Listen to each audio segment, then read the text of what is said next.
Greetings and salutations, YouTube. We're back here again for another nerd report. And I got a funny one for you, which I didn't see this one coming, but I'm not very surprised by it. So, Boost slash Echo Star is taking their red ball and going home. Who would have thought? But before we get into it, subscribe to the channel, hit like, and stay for the story. So, light reading has brought a very funny kind of laughing matter to our souls right now. Echo Star has threatened bankruptcy over FCC's inquiry. So I did a story a couple of days ago about how SpaceX was pretty much being the Karen of the industry and snitching on Echo Star not deploying their spectrum that the SpaceX wants so badly. Now that inquiry has triggered Echo Star to go, if you do this, oh no, I'm going to take my ball and go home. So they're threatening bankruptcy to anybody that's invested in them, plus the FCC, because the FCC kind of wanted Echo Star slash Dish, before Dish sold itself to Echo Star, to become the fourth carrier, which was kind of stupid in hindsight, because the whole problem with the whole cellular industry was that you had too many carriers, and consolidating them down to 3 competitive carriers was the best way to go, which that's what you're seeing currently right now, where you got Verizon, AT&T, and T-Mobile all being competitive for your wallets. They're trying to give you better services for lower prices. In certain cases, you got more MVNOs that are out there. But where Echo Star sits at right now is they're kind of like the kid that wishes it was in the game but can't find a way to get in the game. So, with that being said, they have had a very rocky start. They lost a lot of subscribers early on, made some bad decisions. You know, I have some theories on why these decisions were made and why they went the route they went, but that would make this video way too long.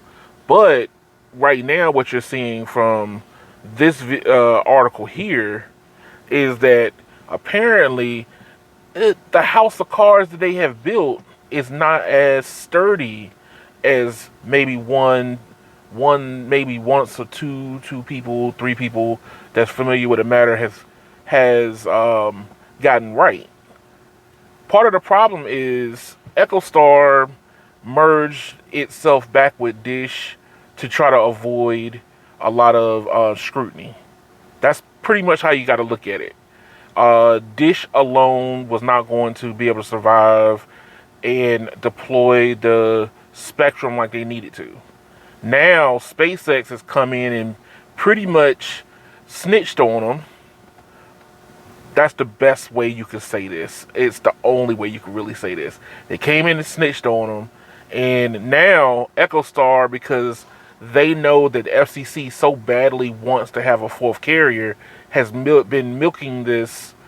Hey, you do this, we're gonna fail. If you do this, we're gonna fail. So now they are pretty much calling their bluff. They're calling the FCC's bluff. Hey, we are really concerned that you this is what the FCC is talking about. We find that you may not be playing by the rules. And Echo Star is going, well, if you check on us, we're not going to make money, and therefore I don't want to play no more. And they're withholding funds, like, you're supposed to pay back on your debt. They're withholding money from paying their interest on their payments now, because they think that, hey, if this happens, it's really going to devastate them. And I mean, I don't have any crying tears for Echo Star. it would be nice for Boost to be competitive, but understanding how the cellular industry has been and knowing what it takes to be competitive, I didn't see a viable lane for EchoStar because whatever they do, the competitors can copy if they even see it being a threat. That's always been a standing point of my opinion. You have to be bringing something new to the table that nobody else can do, or you can do it at such a low rate that nobody else can mimic. That's kind of how you have to look at your standing in any competitive nature that you're going to be in. If you're going to be a YouTuber, what are you bringing to the table that's different than what other people are doing already? So this is kind of how I looked at it from this standpoint. Um, Part of the problem is the FCC's desire to keep the fourth carrier alive.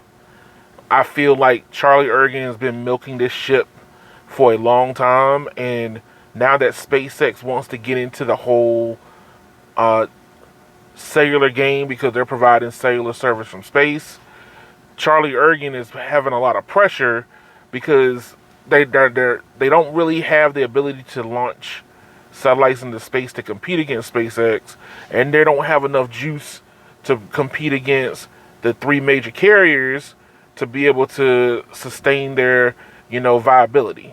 So you're stuck in the middle of this limbo, and you still got to pay for contractors and cable, fiber internet to cell towers, cell tower leases. You still got to do all these things, and you're starting to get pushed into a wall in what direction you're going to go into. And I think that it's not going to look too good right now.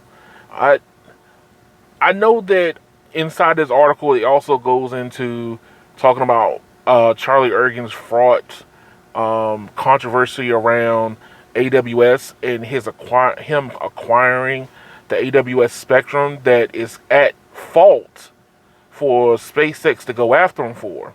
So it kind of makes sense why SpaceX is hounding them. They could be hounding them to try to get them to go into bankruptcy and grab them up in their bankruptcy proceedings. That could be something that they are trying to force them into. You never know with some companies. You might not want to pay full price, and if they are forced to sell assets, that might be another way for you to get said assets on the dirt cheap. Sneaky, but hey, companies are meant to be sneaky. But I'm curious to see how other people might look at it. From my point of view, I think that EchoStar / Dish / Boost Mobile's days are numbered. I do hope that they can find a way to right the ship, but I don't really see it due to the fact that the cellular industry is super competitive. I'm just looking at the landscape. If you look at Verizon, then you look at AT&T, then you look at T-Mobile, then you look at the cable MVNOs. The cable MVNOs are pulling customers from the major three. Where does a Boost Mobile sit at?